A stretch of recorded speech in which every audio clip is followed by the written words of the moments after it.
get started, welcome everybody. We're glad you could be here for Meet the Candidates event. I want to give a brief welcome and thank you to Ray Lovelace. I've got some biographical information about Ray that I'd like to read. So Ray, it's not in his biographical information. Well, I'm the lead author. I work with Ray at SESD. He's the chairman of the board of trustees. So Ray is a homegrown farm boy, born and raised in Payson. After graduating from Payson High School, he attended Brigham Young University, where he earned bachelor's and master's degrees in biology and water quality analysis. After finishing his education, Ray spent 35 years performing watershed restoration and water quality analysis for the Mountain Land Association of Governments, Utah Conservation Districts, and the Utah Department of Agriculture and Food. Ray Lovelace believes in being actively involved in the community. He has served on the South Utah Valley Electric Service District, SESD, Board of Trustees for 23 years. In addition to his service at SESD, Ray also represents SESD and its customers on the Utah Associated Municipal Power Systems, UMS, Board of Directors, and Colorado River Energy Distributors Association, CREDA, Board of Directors. And just in the time that I worked with Ray, just a personal note, he's a heck of a nice guy, and thank you for being here. So,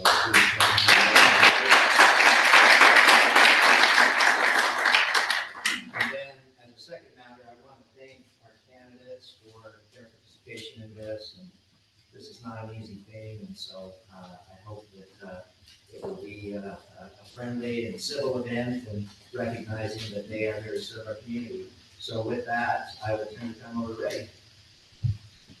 Thank you, Mayor. I appreciate the introduction, and it is awesome to look at your mayor on the SES before. He's a great advocate for what he does, because he represents you in the ballot. I want to personally thank you candidates, Gary Moskovich, Ron Hutchins, Kevin Hilliard, and Spencer Wells. Thank you for being willing to spend tonight and to turn up to all. And thank all of you as residents of the city, because it's your goal to empower these fine people here, right, to shape the future of your community and ensure that your voices are going to be heard, and decisions that they make will impact your life. So it's an important night, and that's what their said that it's important, and we appreciate people like yourself who are willing to take that responsibility on. It has always come with it doesn't always come with a lot of joy and excitement. Sometimes there are times of frustration. Okay. As a moderator, I'm going to explain the rules. I will conduct the meeting and have the responsibility to interrupt if I feel like you're going a little bit longer than what we need to go. So with that said, please try to keep your remarks short. In most situations, most questions will require probably no more than 2 minutes, maybe as long as 2.5 minutes. But if we only go 2 minutes, knowing the time we have, that only means we'll get through maybe 7 or 8 or 9 questions. So it doesn't take long to go a lot longer than what we anticipate.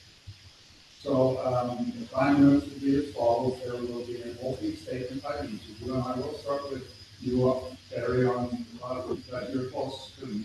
I'll start with you on the 2 minutes, so give you time to get your thoughts together as we continue to go through these rules.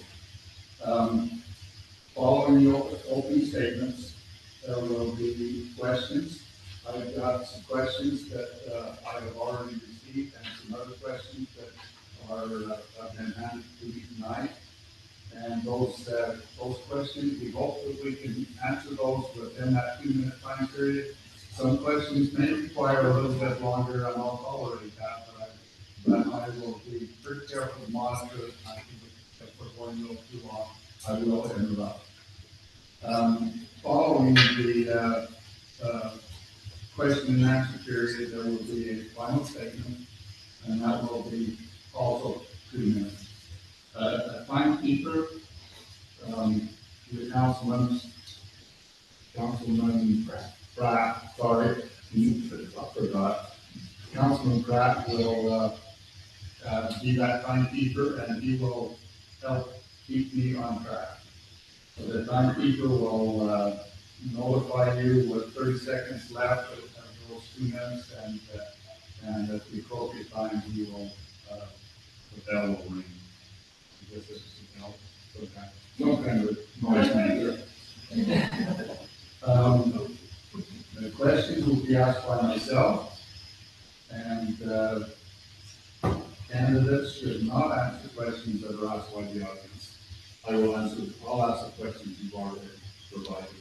By the way, I learned when I was young that it's better to be the only person in a suit and tie than it is to be the only person who's not in a suit and tie. And so, though I feel a little bit out of place with this fine group of people, I still feel like I'm not overly blessed.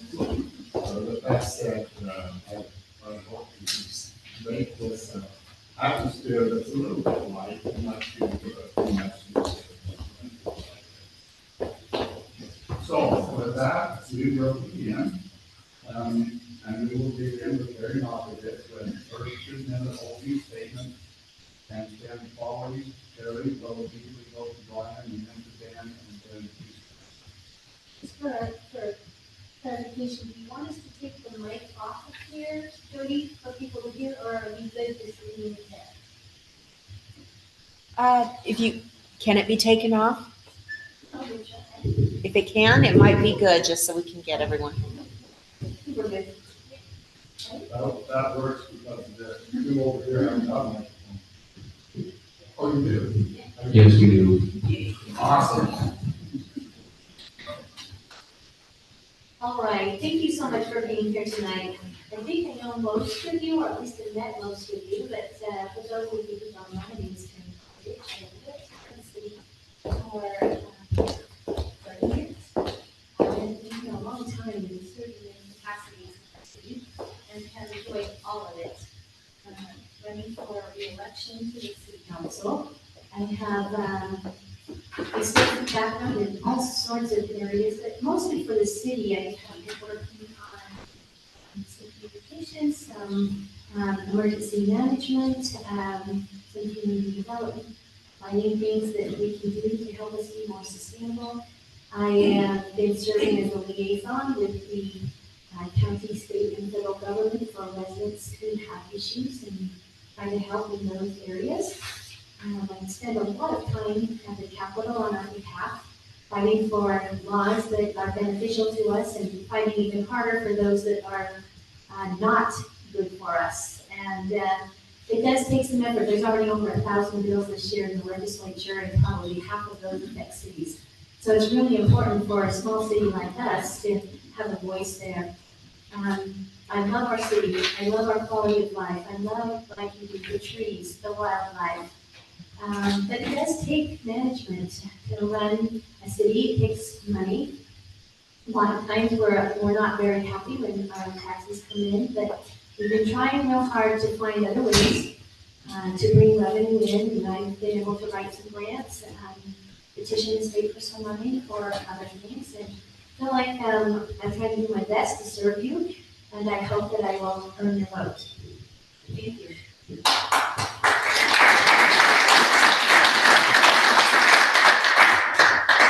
First, I want to thank everybody who showed up here. I've kind of gotten a little more active on Facebook and really posted a lot of things, trying to get people out here. It's not something I normally I've done in the past. I've kind of kept quiet for the most part, a lot because of Craig North as part of the fire department. But if you don't know me, my name is Brian Hutchings. I am running for city council, obviously. I moved here in 2016, and shortly after, Doral Henderson and Don Washburn talked me into joining the fire department. I've been on the fire department ever since. During 2018, as many of you guys were here during the fires, it gained a really unique perspective on who this community is and what this community is about, and really started to love the place that I live. It was life-changing for me. Since then, I have taken on a volunteerism that I've never had before in my life. I really do try to do a lot for the people around me and the community, and here at whether it's at the station or up at the city, I'm always willing to help and try to help out in those things. I'm not really running on a platform, just to let you know, I'm really running on honesty and being that devil's advocate. Hopefully we'll talk more about that as in my profile.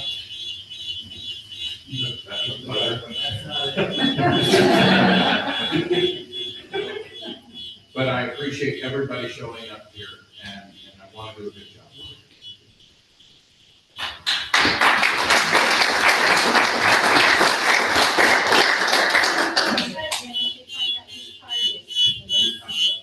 My time is up. Karen.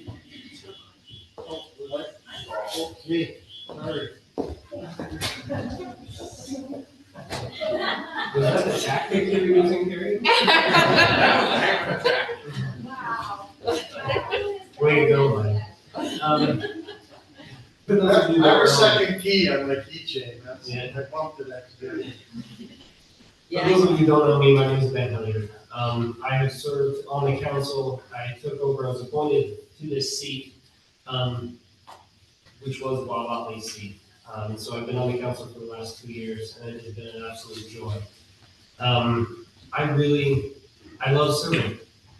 Some of you are looking at me with joy. Yes, it has been a joy. I love serving this community. Even during the turbulent times that a lot of people say you maybe not enjoy, I quite enjoy. My professional background is in cultural transformation and conflict resolution. And for some people to say I'm a masochist, but I love it. While on the council, I have a number of different responsibilities that kind of extend across a number of different things. But for the most part, I'm the garbage man. I take care of the solid, liquid, and any other form of waste you can imagine. I sit on and am co-chair of the transfer station board. Many of you will see we've actually got a new transfer station that's currently being built in Spanish Fork, so it'll be like 10 seconds closer for us. But it'll be a beautiful facility. But I also, during the winters, I'm a plow driver, and that has just been a joy as well. It's been fun to be able to see many of you as we drive by, and hopefully we don't throw you too far with snow or bury you in, but we try our best to keep the roads clean. But in short, I love the city. I hope that I'll be able to continue to serve, and if I don't, that doesn't matter, I'll still continue to serve. So thank you so very much for coming.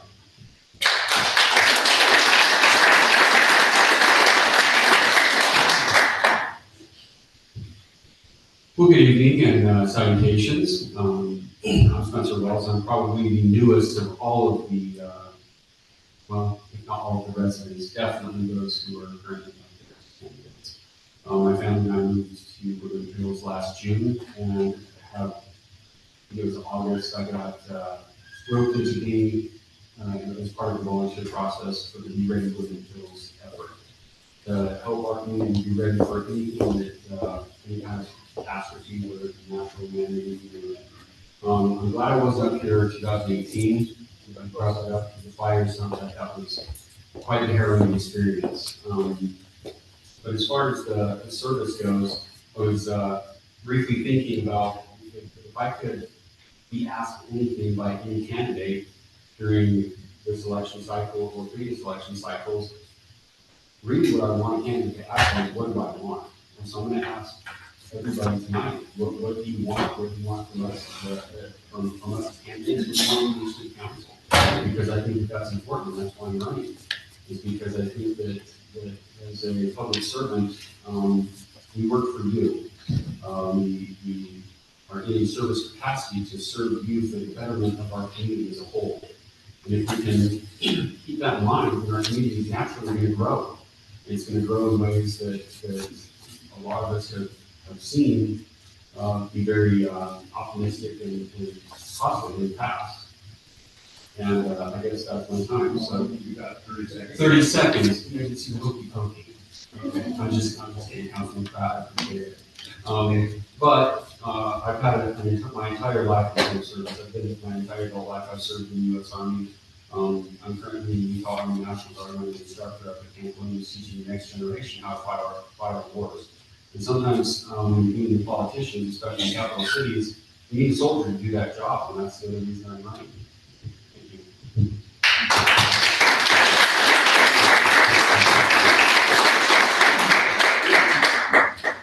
Okay, moving forward, we're now going to ask some questions, but after each question, if you'll hold your applause, we'll just be able to move through all these questions, we'll be able to form a whole bunch of wonderful opinions, and at the end, we'll give everyone a great big round of applause. So, we will move forward with our first question, and Brian, you will be the first to answer this question, and then moving on down with everything into the last. But the first question is, and as I've got my questions here, I'm also receiving other questions, so I'm going to bundle a little bit.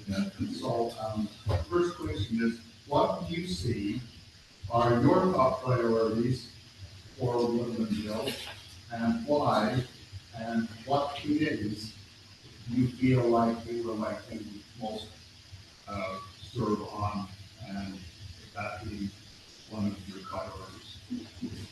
Well, that's a good question. Honestly, my top priority is I want to bring a better forward thought process. In business, what we do is we call change management. We look at what the effects of what we're going to do is, what the effects of not doing what we are proposing, and we do this very methodically, and I happen to have some expertise in that, and root cause analysis when we do find that we made a mistake so that we don't make those mistakes in the future.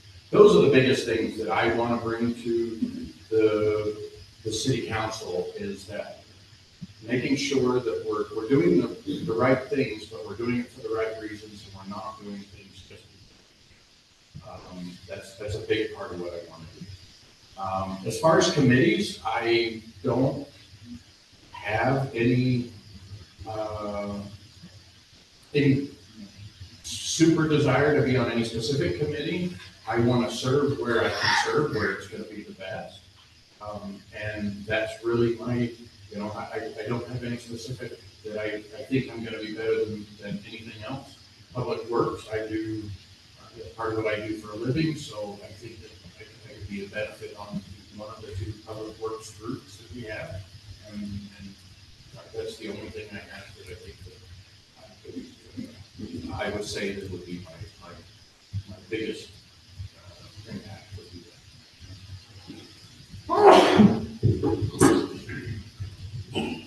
So for me, one of my top priorities is figuring out alternate and creative financing possibilities for the city. I'm currently working, and I've talked with Representative Burton Heaslett on a number of different occasions and a few others, that trying to find ways by which we can increase the amount of tax dollars coming into the city without increasing our taxes. We have a few different plans in the works that potentially could solve that problem. That would also, like I said, not increase our primary revenue generator, which is property taxes. I think we can work hard there. If you have any further questions on that, I'd be happy to answer them one-on-one with you. Another aspect is our infrastructure. So I'm on the roads committee currently, and we are currently working on developing a roads plan that will take us into the future. something that we haven't really had in too large a robust structure. I've been working with our public works director with Corbett to be able to start that process and developing it. We've got a few things that we're working on immediately to try and get the roads ready for the winter. And so that is one of my other priorities. When it comes to the committees, really, I'd rather just stay on the committees that I'm currently on, so I have to reinvent the wheel. Which I'm currently in Public Works, over roads, I'm over parks with Janet. Also over solid waste as well as liquid waste when it comes to the sewer. So I really enjoy my work there. I have semi-expertise in many of those regards, and I think it's been beneficial. So I look forward to being able to hopefully continue in those places. Okay, let's see if I've got the question right. With my priorities, what committees, and how I promote them. What do you see are your top priorities? Okay. One of the top priorities that I see is diversifying our tax base, as my esteemed candidate mentioned. If we can promote a fiscally responsible environment that's conducive to opportunities for growth, then we're going to be able to see a lot of these ideas that we have for communities, these public works, these roads, infrastructure, et cetera, really come to fruition without having to get into the money that we work very hard to earn for ourselves. That I know that I work for the last couple of years, but that doesn't mean I'm a big fan of Google sugar, which there's no revenue policy in my checkbook every time there's a tax increase. If there's a way that we can diversify our tax base in a fiscally responsible way, I'm more than willing to support that initiative. As far as committees, that one's really easy for me. I like to transform the Be Ready With the Hills vision into a specific committee that we can use as public outreach to assist individual residents in not just the preparation of their own households, but in enabling the community as a whole to be more proactive in the readiness that we have. We are both advantaged in times of good, but we're also disadvantaged in times of bad based on our geography and our proximity to a lot of resources that other cities have. The topography that we live in does make it difficult, as we witnessed in 2018 with natural disaster up here. And so that's where I would prioritize is a way that we can diversify our tax base and increase the ability for the city to take care of the tax base as it were. All right, priorities. I think one of my main priorities is sustainability. Sustainability includes that financial base. Do we have enough revenue coming in to support what we need to do, what we want to do? And right now, we're not sustainable. And so we have to pick and choose what we do, and we have a very, very tight budget. I encourage any of you who are wanting to know more about our budget to just come into the city offices and look at that. We know that property taxes are high, but we don't have any other diverse ways to bring revenue in at this point. We're very limited by law on what we can and cannot do. But we also want to be sustainable in our environment. We all moved up here because we love our mountain. We absolutely love our view, we love our wildlife. I say we love ours, right? Because we claim them as our own. And we are very fortunate to have such a beautiful place to live in. That sustainability is there. Our water, our roads, our quality of life. So I also have a priority with emergency management. We were able to, as Brian talked, a lot of things happened to us during fires.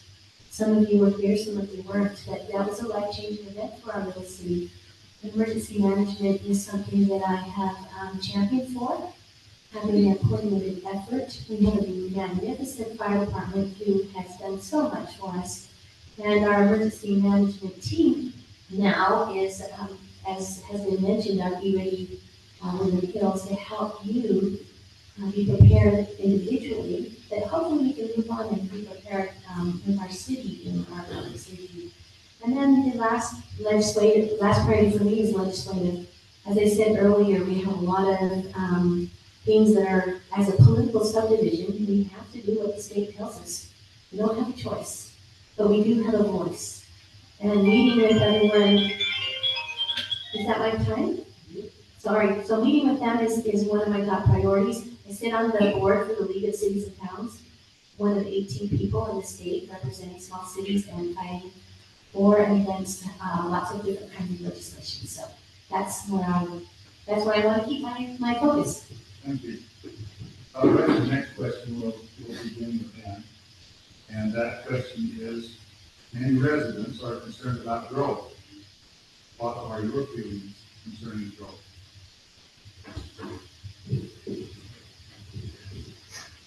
So for me, growth has two different facets. One is a residential growth and one would be commercial growth. Over the last 2 years, for many of you know, I actually ran for mayor 2 years ago. And so we thought a lot about this 2 years ago because it was one of the hot topics. I think when it comes to residential growth, we need to, first of all, abide state law.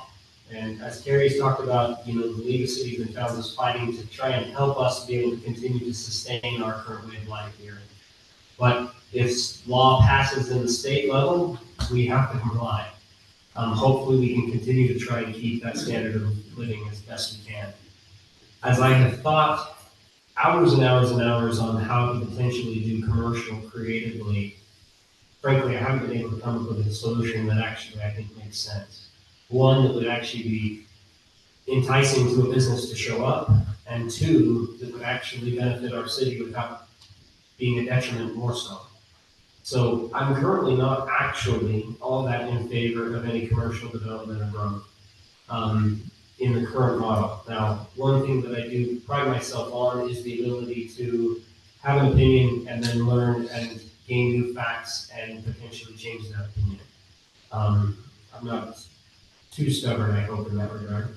But when it comes to residential growth, I think that comes down to zoning. That comes down to what do we want in our community. There's a few different areas within the city that we really can shift and change, potentially, but it really comes down to what does the residents' feedback look like. I like to continue with the status quo personally, but that really has to do with, is there other ways we can generate the revenue? That's the big factor we have to come to a conclusion on. Just make sure I've got it right, that there's a concern for growth, and what would be my plan to, What are your feelings concerning growth? okay. Good, I don't have to have a plan, because I know that's sometimes a catch, especially living in my new community. But growth is something that it's just happening everywhere that you're at. I have limited experience with growth and as it is a community, except for how growth has pushed us out of the area that we really like to live in Provo, and so we moved to stay, so we moved up here. I'm not a big fan of unadulterated growth, but I do believe in conservation with perspective. And as has been mentioned tonight by the candidates, the state is forcing a lot of the small towns to adopt specific procedures, which means that we have two choices. We can do what the state wants us to do, and we can follow along, and we can just do just exactly the edicts that they push out from Salt Lake City, or we can take advantage, where we can take control of our own fate, and we can start looking for those opportunities for growth, whether they be commercial, definitely not industrial. I'll tell you that right now, that's a huge no for me. No industrial, but commercial, if it's the right commercial fit, I'm not going to blindly say no if it's a good fit, and I have asked all of the voters, what do you want? That is the big thing that I'm always going to ask you, what do you want?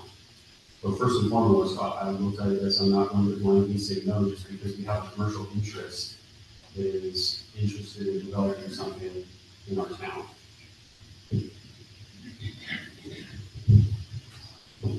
Right. There's some of you who've lived up here a long time. When we moved in, I think there were 35 homes at the time.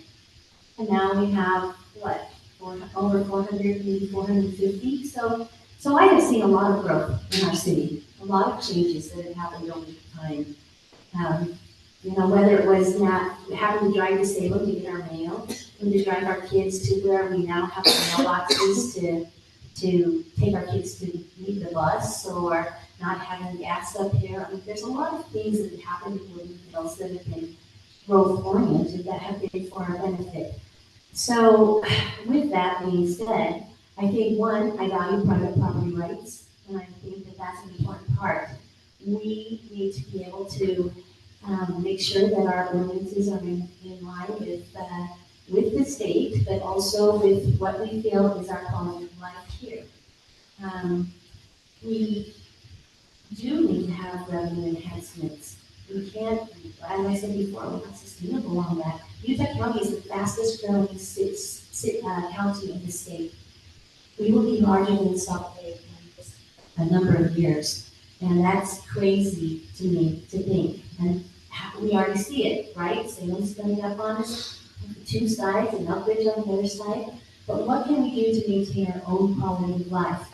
I wrote a grant with Chloe Cleveland, and we were able to get some money for community development. We're going to be doing some focus groups with all of you coming in and finding out what we really do want and what will be good for our community. How are we going to move forward? How are we going to find that revenue? How do we maintain our quality of life?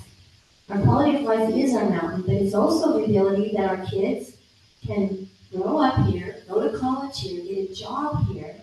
They can't quite get a house here yet, but quality of life for me, I can drive to see my kids rather than fly. And so I hope that we can work together on finding out what's best for our community, and that's my plan.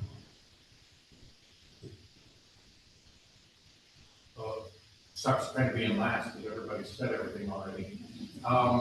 So personally, I feel that growth, I want so many people to experience what I've experienced with Woodland Hills.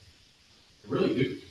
But I don't want to change Woodland Hills to make that happen. I think that's where we have to manage this. Like everybody else has said, we need to manage it to maintain our Woodland Hills, what we want for Woodland Hills.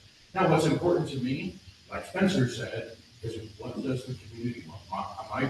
My vote is 1/1600 for something of the population, right? Now, my voice is louder if I actually get voted onto the council. But what do the people want? And that is what's important, because this isn't me getting onto the council, do whatever the heck I want. My idea is I want to get onto the council and listen to the constituents as much as I can. Granted, there's some things that we have to make quick decisions on. We have to make some decisions that we don't have time for, aren't really going to get a lot of input. But for the most part, I want to have that input so I know.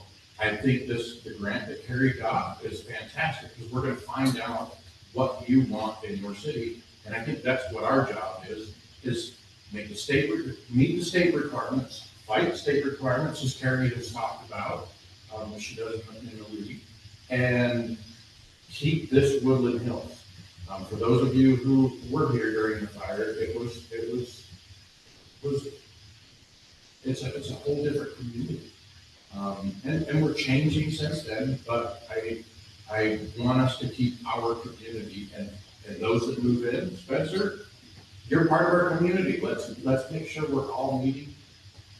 Everybody's not going to be happy, but we want to make the most of this. So that's my opinion, and where we want to go. Okay, thank you. Okay, this next question will begin with Spencer, and it's a very short answer. Short answers. I'm going to be the first one to answer this question, and you can't repeat my answer. Okay. You have to pick one thing you love about Woodland Hills, what would it be? And you can't say beautiful Mount Wolford, because that's my pick. Okay. That was really easy for me because it's the people. I've never felt a greater sense of community that I have since moving up here. Whether it's going to the neighbor, it's not even going to the neighbors for a cup of sugar, the neighbors already know you're out sugar because you were there the day before, whatever, they bring it over to you. The sense of community, I know that I can reach out to anybody that I would need to and get the resources, the information, or even, the shoulder to cry on that I needed to, whatever that looks like. And so that was a note that I think I didn't have to think about that, right? The people. People are what make the community, and that's what I love about everything else.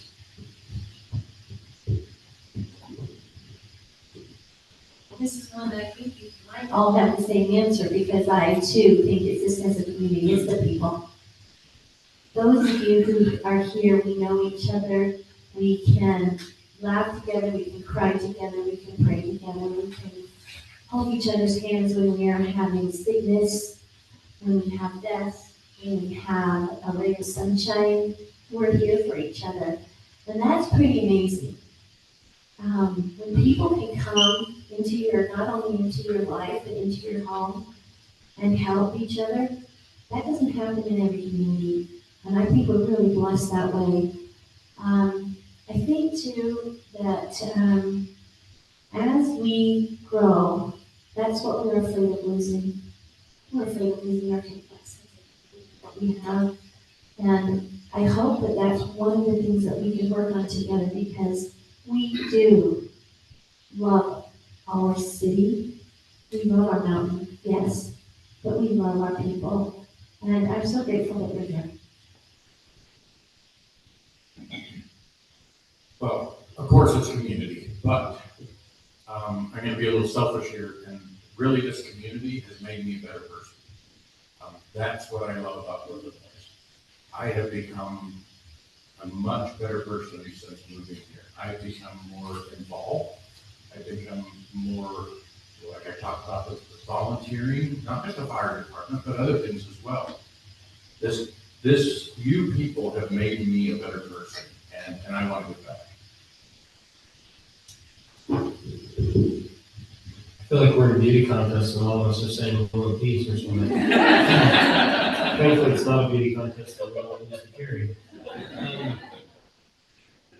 But again, as everybody has stated, one thing that I have known as I've talked with many of you is we all have a very similar story.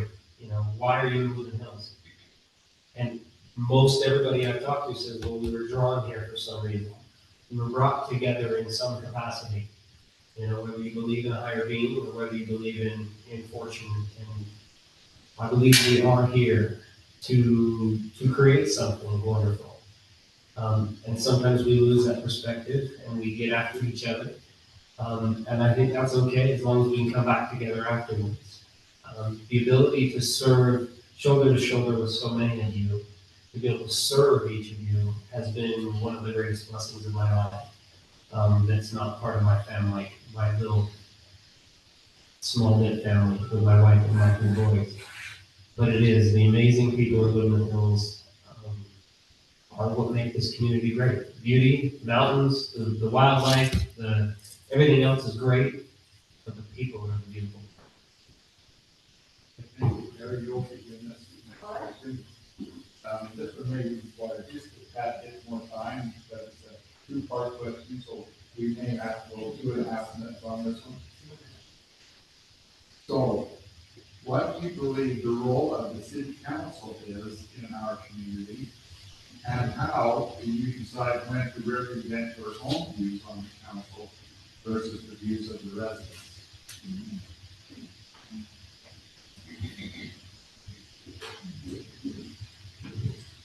Role of the council, that's interesting. In all forms of government, there's different levels of government that we learn down in school. Well, the council's responsibility is the legislative council, is the legislative responsibility. We're over the ordinances, we maintain your quality of life, we make sure the health, safety, and welfare of our communities is taken care of. That means our contracting with law enforcement, making sure your roads are plowed, making sure you have clean water every day, electricity, all of those needs that become kind of second nature to you. That's what the council is responsible for, and responsible for your budget. making sure that we can afford all of those things and that we're allocating the money in the correct way. I think that's really, we don't do a lot of administrative work, that's with the mayor and our staff, but we do all of the legislative work. And how do I decide between my own views and the views of of citizens? One of the things is that we are able to talk with a lot of you. I get lots of calls and texts every day, every week from you. Some of us mostly about potholes and barking dogs, but there's also other things that come in place. And so it is the council's responsibility individually to learn about the issues. We have an agenda every time, and we learn and study those things. We look at state law. We look at what are best practices, what are things that we can learn from others, and we make decisions, hopefully best made on a well-rounded viewpoint. Your opinions, the knowledge that we've gained as a council as a whole, and then maybe our individual experiences come together to form our opinion. The council does not think, we are not just group think. We each are very, very individual in our tasks, but we all have the same role and the same desire to do the best we can for our city. So we do have some robust discussions before we vote. And we always welcome your input, whether at the council meeting or to us individually.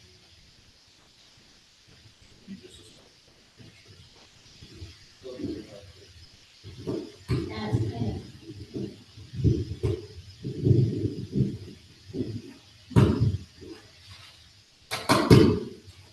We'll try it.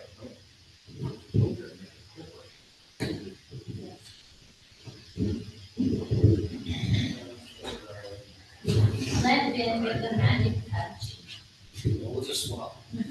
Flying away at once. Can you hear me? I hope this isn't an omen of how the city council's gonna work.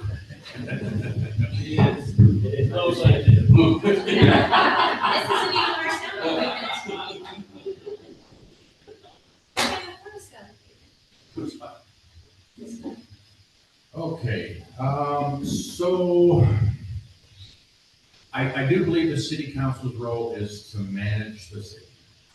But we should be managing the city in the way that the residents want it to be managed. Now, these to me kind of go together because, like I said before, my vote, my opinion is 1/1600th of this town, right? So it might be louder if I'm on the council, but in reality, if we say, okay, we can reduce taxes and go with gravel roads, you guys pick, what are you gonna pick? Honestly, that might be the decisions that we have to make. And we should be getting input from citizens. And as I hear from the council members, the current council members, they get lots of feedback. Now, not everybody's giving that feedback, but they get it. And I believe that they're doing their best to meet the majority. Can't make everybody happy all the time, but the job is to manage the city, manage the budget, manage the public works, manage making sure everything is appropriately done for you, and taking those sides. What do we do when we don't have money to fix the roads? What do we do when we have a water main break?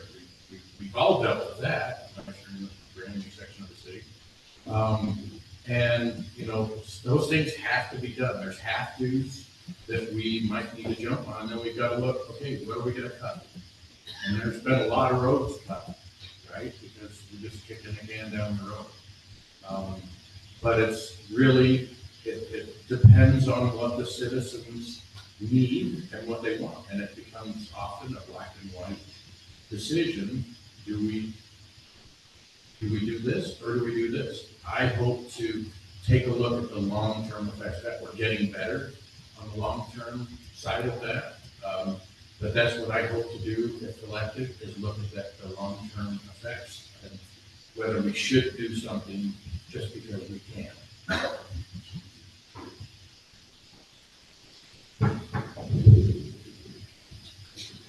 Okay, for me, the role of the council is basically three different things. It's one, with the legislative branch. So we help facilitate working with whoever's creating or wanting to create an ordinance. Each of you can create your own ordinances if you like and submit them through the process. But we then vote on those to make them into city ordinance. We also, as Carrie said, we hold the purse strings of the city. The final budget comes to us, and then we vote yea or nay on it, right? There's elements of all of this that the mayor's involved in, but we are the final say on those types of things. And last is we're here to assist. We are a small, very, very small city. We are here to help in any way we can. The mayor is the administrator of the city. All of the staff report to him. And when he needs our assistance, our counsel, our muscle, our brains, he pulls from us. And we're here to support him in that regard. When it comes to my views versus the residents' views, predominantly it comes down to information for me. If I have information, whether that is due to information that is just not yet kind of disseminated out through to residents, or things we've learned through our responsibilities, or through meetings I've had to attend or been privy to information, then I may make a decision that I feel is for the best for the city, but may differ from residents. And it's not because I'm putting forth my view necessarily, or I have an agenda to help the Hilliard clan here. It's just because I have typically different or more information due to the seat that I sit in. And that's where I would differ from the residents' request. It also comes down to, again, like Brian said, the number of residents. Sometimes we hear the squeaky wheel, we get that. And then we hear from a lot of other residents, and we have to kind of go from the conglomerate. But again, we're a representative democracy, and then it comes down to really us doing our research, doing our homework, and then putting forth the best vote to help the city the most. Thank you. Geez, I know Brian was talking about what the good answers are taken. But in all honesty, let me make sure I've got these questions right, because it's very important. What do I believe my role of the city council is, part A, and then part B is when you represent your own views while serving, is that correct? Versus the views of the residents, okay. Well, there's a textbook answer for what the role of the city council is. And then there's what people believe there is. As Ben pointed out, that obviously city council is legislative, and there's avenues open for every individual resident to provide ideas for legislation. But being in the career of arms that I am, I look at things that a little outside the box. And I believe that the city council and the legislative body of the city is there to provide a top cover and shield from all of the other extra governmental entities that are out there, larger governmental entities, Salt Lake City, Utah County. That it's the job of the city council to run interference so that their will isn't pushed onto us as a city. That if we are involved and we have information, and as and like I said, that we can make those, the city council can make those decisions effectively. And then the second part, when do my views, where do I represent my views versus the views of the city? Well, first and foremost, if you're in a public servant capacity, your views should never be above compromise. That if you have a specific view that may not coincide with your next door neighbor, there's no reason that you can't sit down and find a compromise for the best outcome possible. And again, coupling this answer with a lot of the other answers that have already been given, it takes a lot of buy-in from the community, from the residents, from the neighbors. And that's, again, going back to what you want individually and what you want as a collective. The next question, Ryan, you will take on this one. What do you perceive as the biggest issues facing Woodland Hills, and how would you address them? And I'll try to limit your numbers to just a couple over the last this could be a long discussion. The biggest issues to Woodland Hills, I mean, the very biggest is money. There's just not enough. That's evident. If you haven't seen it, feel free to come down, and I've looked through the budget. There's just not enough money. There is, there's, that drives a lot of what our problems are here. If we had more money to do the things that everybody wants us to do, then everybody will be happy. But we just don't have those funds.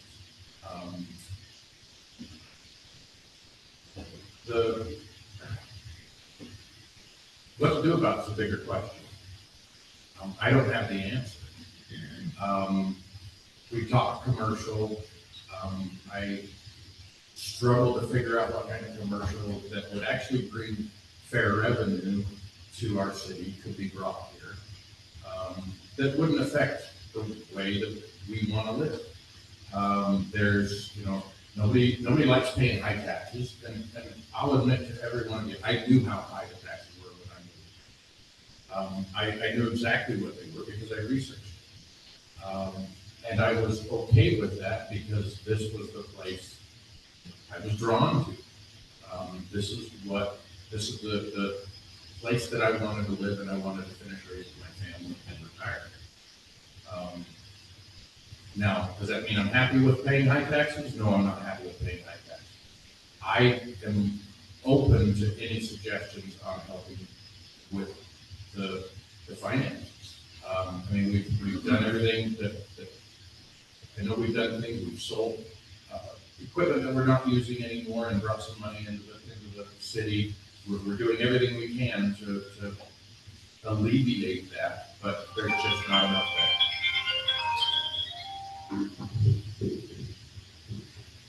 So I guess for me, I've got kind of three. Money, we talked about. Number one, revenue is the biggest hurdle. Infrastructure is right there tied with it. If we had the money, we'd have all new roads and we'd have all new water, and it would be great. And we'd never have water main breaks because they'd be brand new pipes and life would be great. But until we get the money tree, it's just not going to happen. And so we're going to have to continue as we have.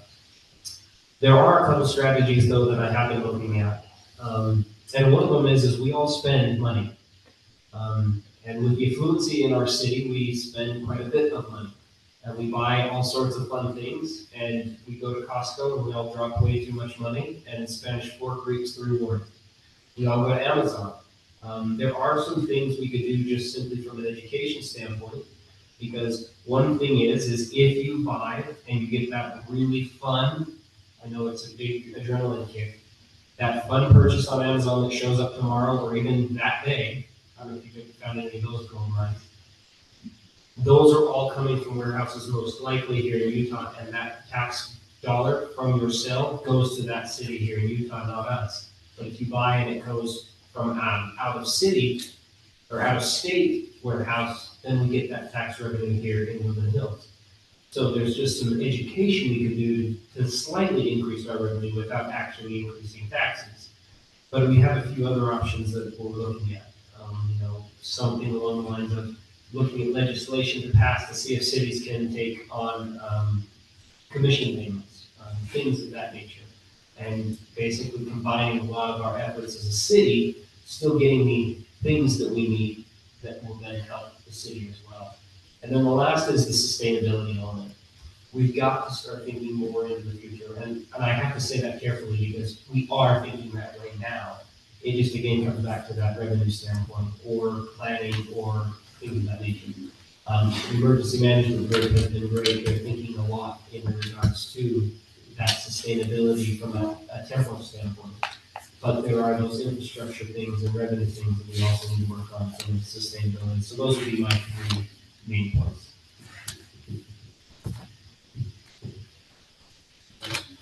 People are going to steal my thunder and say, well, I've got to fix, and that's just plant one trees. And we live up on a mountain, we've got trees everywhere. Okay, so we're working on that right now, so you're welcome, Spencer Wells for City Council. Just to make sure I got this right, the biggest issues for Woodland Hills and why. Well, budgetary confines plague every city, and we're no different from that. But we've heard different words like sustainability. Well, what does sustainability mean? Well, we all like our larger lots that we live on, we like our gardens, we like all that stuff. And what does that mean if we get, because we've been unable to compromise, either as a city, as a legislative body, as neighbors or whatever, and Salem puts high density housing right next to us when we use our open spaces. I don't know if you guys have driven on Woodland Hills Drive, the road down to Spanish Fork in County in the last week, 2 weeks, month, year. It's slowly got congested over the year that I've lived here. So I can only imagine how a lot of the long-termers feel. That the sustainability goes not just to our city budget, but also goes towards the sustainability of the lifestyle, and how are we willing to compromise to look at additional commercial opportunities to broaden the tax base? Or are we all okay just dipping into our savings and our pensions and everything else to pay a little bit more so that we don't have to worry about that, so that we can increase the residential threshold up here? These are all great questions. Unfortunately, I don't have an answer because I just know that we're short on a lot of short within the budgetary confines. But I do believe that fiscal responsibility, not that it's been responsible, I don't want to grudge anybody, but if we can take the money that we have and continue to use it as good stewards, legislators, I believe that we can find ways to compromise to build that sustainability to take us into a better future.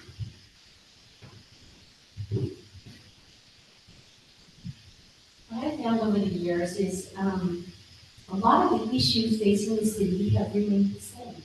And why is that? Because they're the things that we always are working on continually. Water is one of those things. For those of you who lived here a long time ago, we didn't always have the well that we have now. And we had water issues. We had some serious water issues where we had to go down the hill to take a shower. We had to boil water. We had to do a lot of things. Our roads. Infrastructure overall is probably my number one issue, I would say. Making sure we have clean water, that we have safe roads. Now, they might have potholes in them, and they might not be the best looking around, but are they safe? Hopefully so.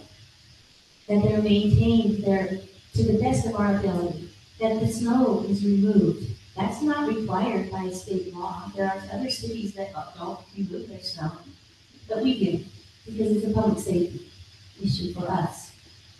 Our revenue has always been a problem. As long as I can, as I've looked here, we've always had a problem with our revenue. How do we keep our quality of life and increase our revenue? Sustainability. Those are some things that have always been an issue. So how do we work on those? As we grow, we've gone through growing pains. It's been hard sometimes to make hard decisions, but I think one of the things with, as I mentioned earlier, this community development grant, having you come and help us make those decisions, giving us your viewpoints and giving us your input. Do we want commercial? Is it something that would help with our tax base? We do get a lot to Spanish Fork, and they are happy. They have over 1 million square feet of retail space in the last 5 years. And we are happy that it's there. But we're not always happy when our money is spent on their new things. But really, it comes down to how can we collaborate together to look at our budget, to look at our needs, and to come up with a solution that really benefits us all, and that we can look at ourselves and say, yes, this is what we propose, and this is what we want it to be. All right, very good. I was told that this was to last about an hour. Is that correct? Yeah, I mean, there's some questions because we're trying to use that as. We want to save time for you personally to meet with your candidates and ask questions, several questions of them, and to me that I was not able to address. And I know that you have several questions. And so, I'm going to, go to the last closing statement. I'm going to allow 3 minutes for your final closing statement, but I'm going to add a question into that closing statement, which you may already have included in it anyway, but it is, what is there in your background or experience that you think makes you the best candidate for city council? And then, I'm sorry I didn't say this, but earlier, if you didn't think about it, you're going to be first. I'll repeat the question. What is there in your background or experience that you think makes you the best candidate for city council? And then sum up with a 2 minute, total of 3 minute closing statement. Well, I'm glad to have the last one first. This is great. So my background is quite diverse. I have lived my life in the white collar world and the blue collar world. I have built homes, I have run companies of my own, I have worked for big consulting firms, and I have worked for huge organizations and very small organizations. I feel like that has rounded me out quite a bit. It helps me be able to communicate with a very large swath of different types of people. And it's helped me, I think, love people a little bit more, being able to see them in the different stripes of life. Another one is a lot of what I've talked about when it comes to, potential revenue streams. I have a company that we're working with, or that I'm a part owner in, potentially could help us in that revenue generating standpoint. I'll still use it. We'll still push if I'm not elected to potentially still help the city. But that is an element that would potentially help, and my revenues would then go to the city either direction, either way, either. But mostly it is, I have just a diverse skill set. I have a love for people. I love to be able to help people and make people happy, and also when I can't make them happy, to help them at least see why we can't make them happy, and to help everybody come together.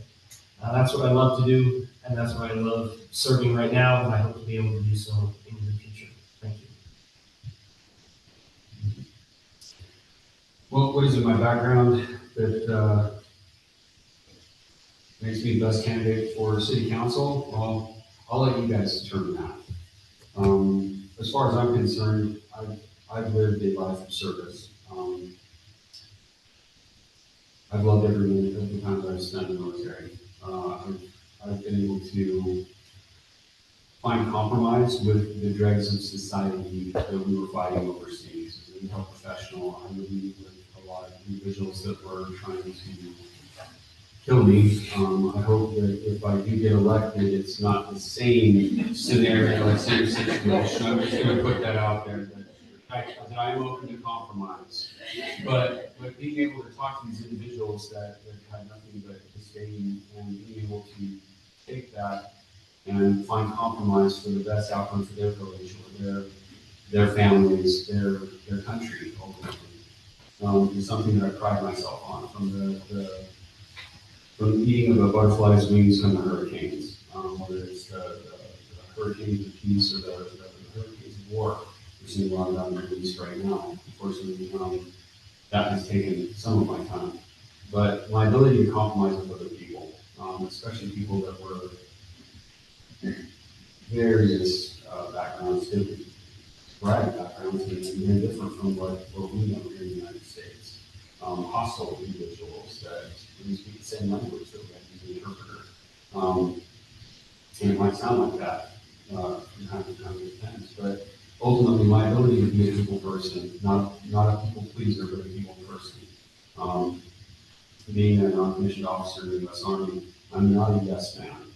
My job is to push back against the higher ups to ensure that we actually have a good plan going forward for the soldiers. How does that translate to being a city council member? Well, that is my job. That is the job of city council with the individual residents. That if something is brought to my attention, or to anybody's attention, it's on city council that it needs to be addressed. that council member should be able to take the rest of the council to the mayor and say, this is what I know, this is what I've heard, and articulate why that needs to be either changed or followed through with. That there's not just one effect that happens, we're looking at second, third order effects for every single thing that we talk about. And having the ability to handle it, or think through that process when not just my life, but potentially other lives on the line, I think city council, well, depends on, I guess, what gets passed. We'll save that for later. We'll put a pin in that. Hopefully it doesn't come down to life for that. But the point I'm making is the situation that I've been put in and my ability to compromise have definitely been credibility to my future aspirations to be elected on the Wilmington City Council. And I appreciate your vote.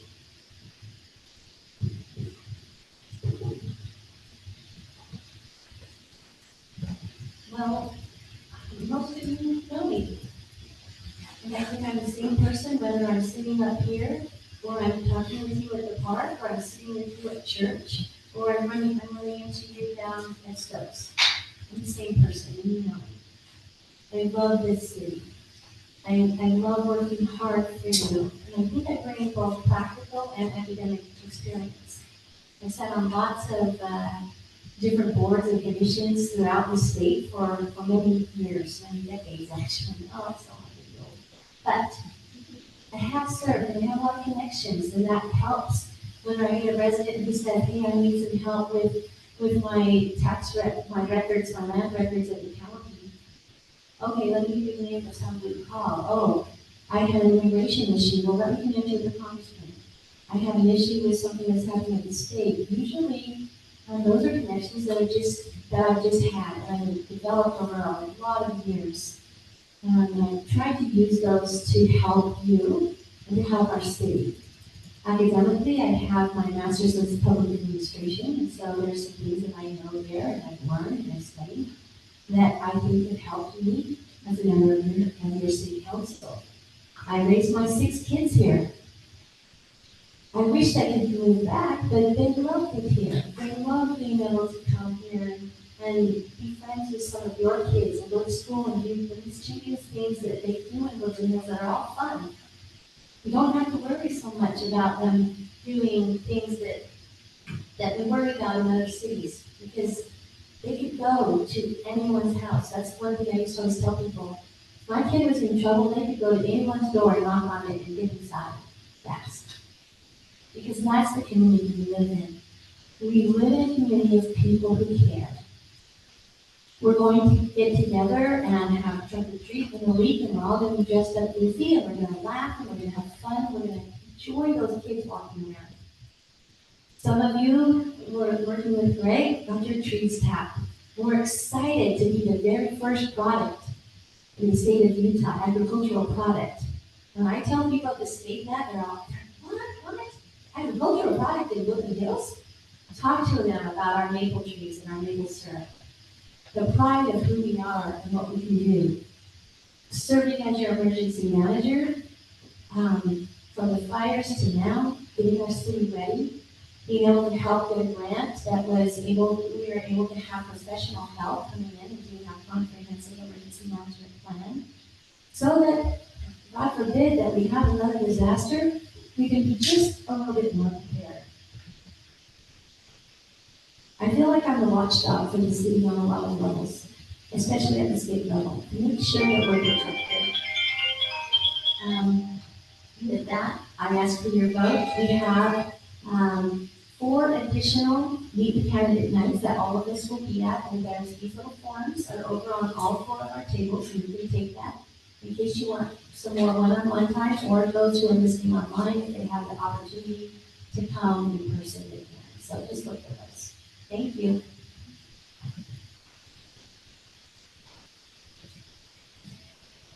Sorry, I had to turn off my pager. It's pager test time. So what in my background makes me think I'm the perfect candidate? I don't know that I'm the perfect candidate, I just want to be at least the first. So I spent about 36 years in manufacturing. all the way from turning wrenches, all the way up, I getting my bachelor's degree. And I'm up in senior management. And I've been all the way up to director, run plants. I have done budgets. I have a lot of experience in business. I think some of the things that I've done are going to be would be very beneficial. Whether I get elected or not, will still be beneficial. I've installed tanks. We've got water tanks. I know how to handle pumps. We have lots of water tanks. The infrastructure I know. I have to install it all over the country. I have 16 manufacturing facilities and 4 warehouses across the country that I do all that. So I think I'm going to be a benefit that way. A little over 2 years ago, I got interested in a particular thing that the council was dealing with, and I started going to council meetings. And I learned really quickly that running a city is not like running a business. Now, I say that's a big benefit that I know how to run a business, but running a city is not like running a business, at least manufacturing. And I got intrigued and started coming to council meetings. I've done that pretty regularly for about 2 years. You never wanted to be on the council. The mayor asked me last Christmas when we were driving around with Santa Claus if I was wanting to get on the council. I couldn't. I actually had some people come to me and say, you should run for council, and explain why. And they thought that the common sense approach that I take to things, and the devil's advocate, I'll talk about that a lot, where I have a skill of being able to look at all sides. That's my daughter over there with the pink hair. She knows I do this, my family hates it. But I look at all sides of things. I don't look at just the idea that I have.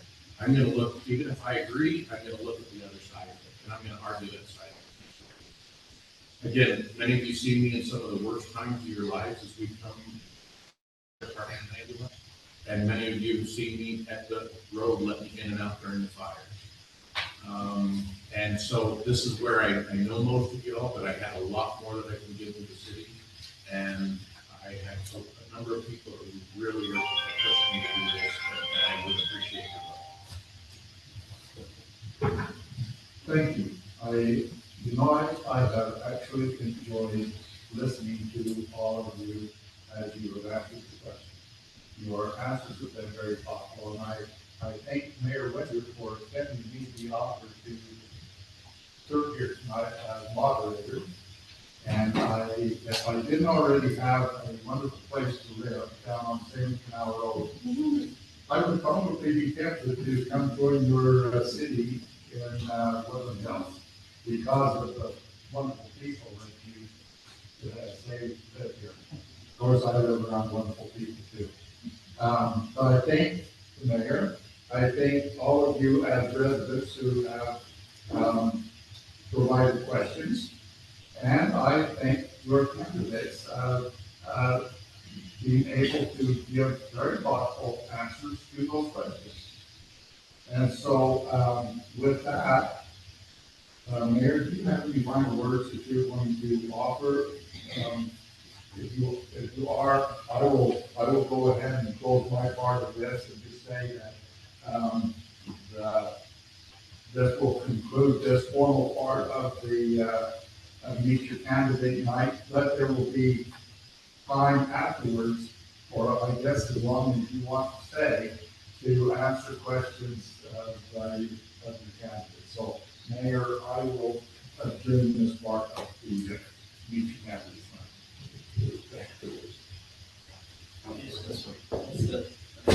Well, I don't have anything. I just want to say thank you to Ray for coming and offering this.